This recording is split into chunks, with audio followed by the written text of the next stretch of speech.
Hi there, welcome to the Intimacy Challenge Day 2. It's an awesome, right? So what's today's challenge? So today's challenge is to find time to talk. Yeah. It gets to affect the level of intimacy when you're not on the same, plane, especially mentally and emotionally with your spouse. So for today's challenge, we want you to find time to talk. Yeah. Now, what are you going to talk about? So basically, you are checking in on your spouse. So today is check-in day. Yeah. So talk to your spouse, ask them if it's a good time. So you have to be observant, you have to be sensitive, you have to know when it's a good time to talk. And if your partner works, then it should be when they've come back from work, eaten and rested. And then you ask them if it's a good time to talk, or you just want to talk with them. And if they say yes, then good. So you ask them one simple question: how are you doing? Because most of us don't even know what our partners are going through. Like at work, emotionally, mentally, we do not know.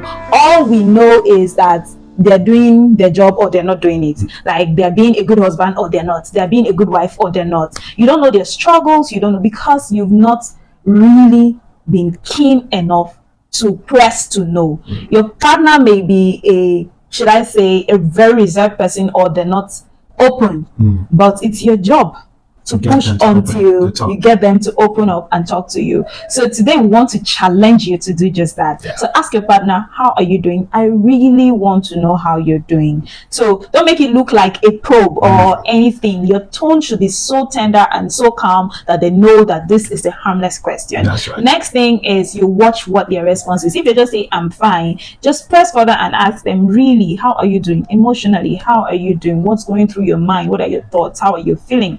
Make sure that they understand where you're coming from. Depending on the answer you get, you know if you're going to press further. So if you get a very shallow answer, also observe to see if they are willing to talk further. Then ask them, what are you currently struggling with? So it could be emotionally, it could be at work, it could be with their business, it could be whatever it is. Just let them know that you just want to know what they're going through or what they're struggling with. Now, if they're able to open up to you, then the next question will follow: how can I help?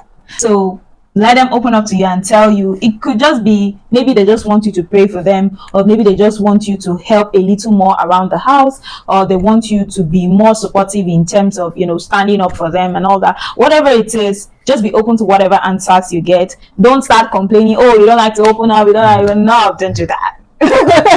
All right, as simple as this saying, this can actually expose a lot of things. Absolutely. Yeah, because most people can just go on with life. Probably they've noticed that they are not being heard, or nobody listened to them, so they come to that conclusion. So that inquiry can help them to open up. Absolutely. And when they open up, it will help you to understand your spouse better. Yep. And by so doing, you'll be able to be of better use to them than you can ever imagine. Yep. And I can bet you, if you do it very well, a lot can happen. Yeah, so do this challenge and come back to us. Tell us in the comments, how did it go? Did it go well? Just share with us and let's see how it goes. We're rooting for you. See you in day 3.